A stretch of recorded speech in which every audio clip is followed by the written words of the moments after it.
Ние од аспект на стратегијата едно општество, тој е главниот домен на мојата работа при владата, го рестартиравме повторно процесот, се соочивме со низа предизвици, поттикнати од кризата, меѓутоа успеавме да сите тела и механизми, делови од државната администрација и системот кои што се занимаваат со подобрување на односите меѓу заедниците, за промоција на интеркултурниот диалог, на мирот, на позитивните меѓучовечки вредности, ги ставивме во погон и постигнавме резултати. Тие резултати веќе ги кажуваат и меѓународните извештаи. Извештајот на Freedom House, извештајот на Европската унија, извештајот на Европската комисија против дискриминација, Советодавниот комитет кој што мониторира рамковната конвенција за остварување на правата на националните малцинства. Значи сите тие бележат дека ние имаме подобрување на односите внатре во земјата. И тука ни е нас проблем во Македонија што академската заедница барем до пред неколку години беше предногу малку вклучена во мултикултурализмот, истражувањето и се уште е, мислам, мали е тој, да кажеме, природен што го дава академската заедница, треба малку повеќе да се вклучи, тоа стане да повторно, ќе кажем, на невладните организации, на проекти да го решаваат. Политичкиот сектор, тоа е што е, нели, имаме наш политички систем за мултикултурализам, меѓутоа академски истражувања, академски инпут кој што треба да дихаат политиките е се уште на некој ниско ниво. Ние се обидуваме на некој начин што повеќе да го тоа направиме, па дури со таа стратегија за едно општество сакаме што повеќе да дајме емпириски истражувања во градењето и на крај на краишта ние немаме ни институт, ние кој се фалиме кога сме мултикултурно општество и прва стратегија за интеркултурализам, ние немаме институт за мултикултуралистички истражувања кај нас. Може би тоа е нешто што треба, иако има веќе доволен кадар да може тоа да го формира, меѓутоа може би една тема која што треба да дебатираме, ако ние се фалиме, ако водиме на мултикултурализам, нели, како политики да се градат кај нас, значи тоа не може без научни истражувања. Кај популизмот специфично тоа што се вршат не е тоа само една нарација која што лидерот популист ќе ја презентира. Кај популизмот и кај авторитарниот популизам или еве сега крајната консеквенца се виде со Путин. Докаде тоа може да доведе, значи деформациите на демократијата, тие незини внатрешни содржини што се внатрешни тензии, ако не се пресретнат со либерални, јаки check and balances, институции, слобода на медиуми и се останато, тие лесно деформираат од авторитаризам, значи прво доаѓа популизмот, па авторитаризмот, па потоа следната фаза е тоталитаризам. Следната фаза е екстерминација на другиот, како што се случило нели со фашизмот. Да. Како што сега се случува со...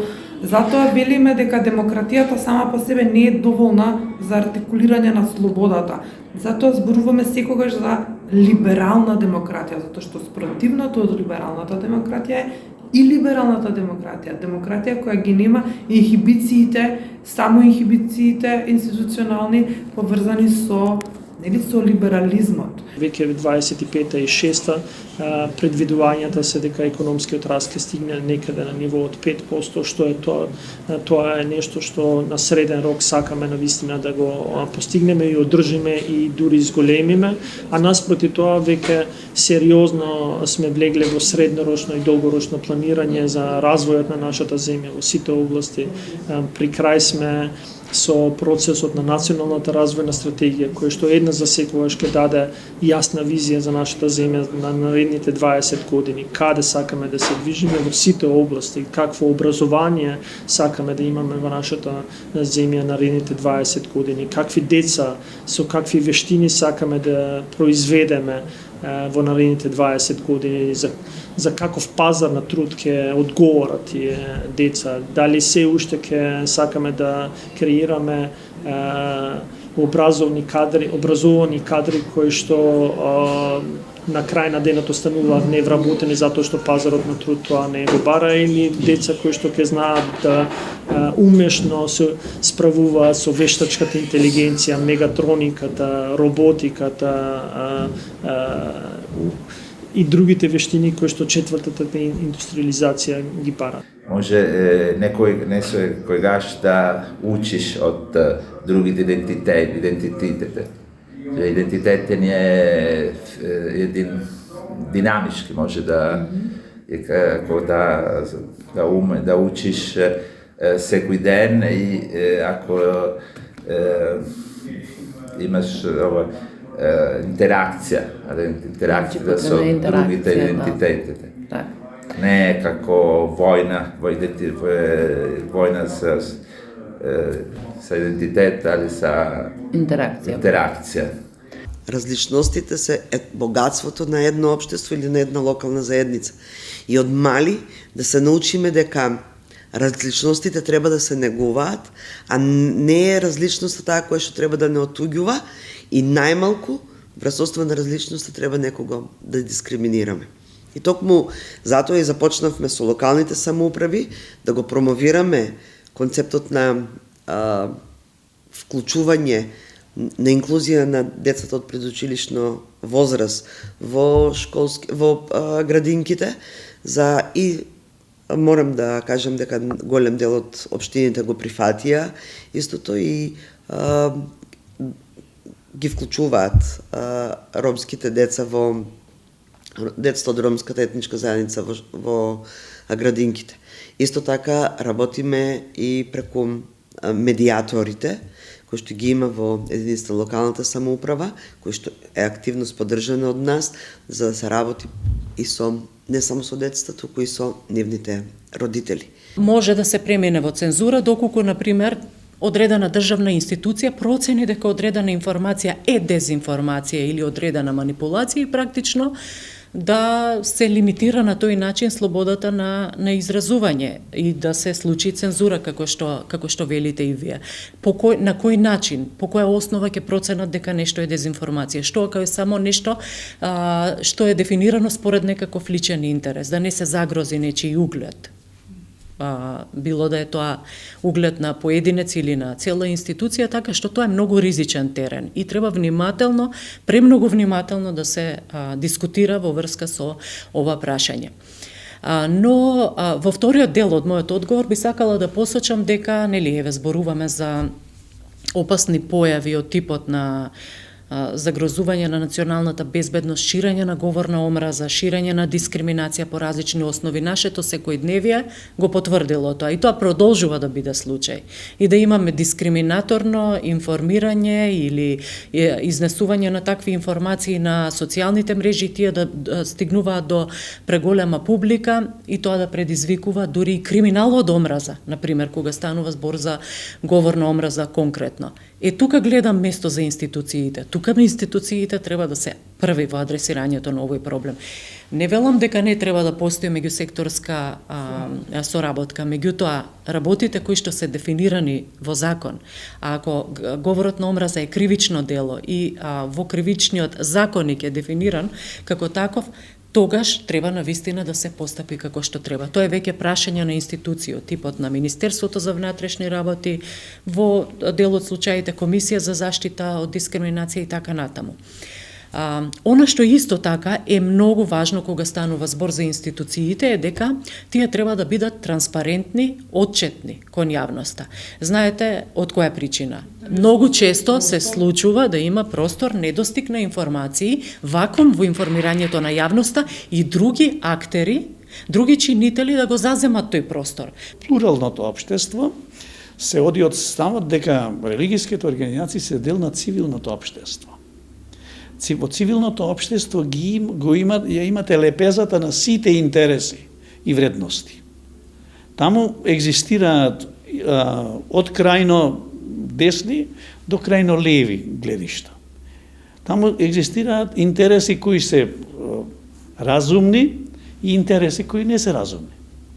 Значи, ние така треба да го наблюдуваме цивилното општество. И од аспект на цивилното општество, постоењето на концепти кои се различни од она што водечките сили во општеството ги заговараат, се обидуваат да ги отворат, е нормално.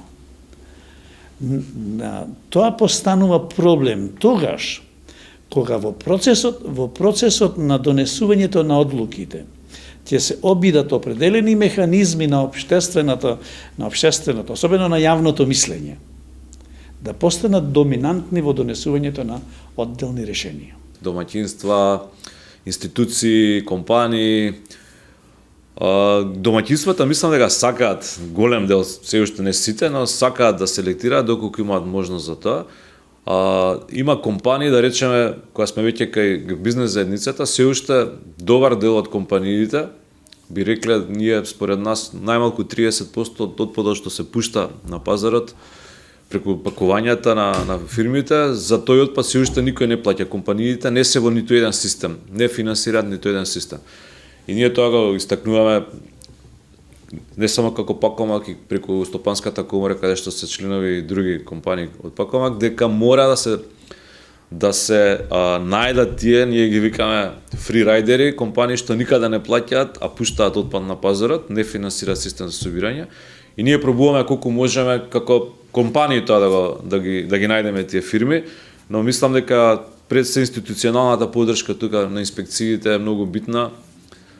Бидејќи таков не нас менталитетот, додека не влезе инспекција, сите мислат дека се права дека не знаат дека постои таков закон, и после 12 години. Значи, она што досега загадуваше околина, ние и тоа го собираме, со специјални возила го носиме кај нас и го обработуваме, односно го преработуваме заедно со нашето ѓубре и произведуваме електрична енергија.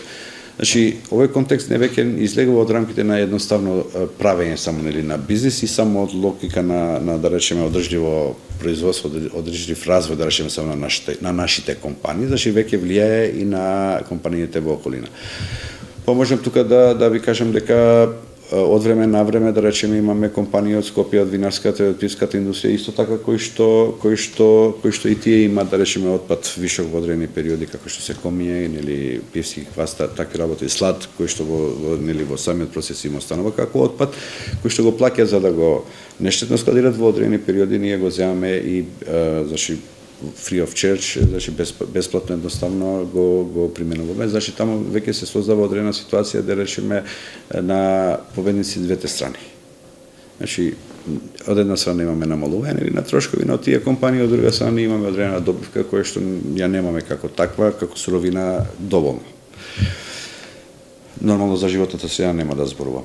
Ама совршено е вообичаено, очекувано, предвидливо, да кога имате еден трговски договор, дури од ваков тип за инфраструктурен проект, да биде вклучена арбитражна клаузула, односно клаузула со која што ќе се договори арбитража.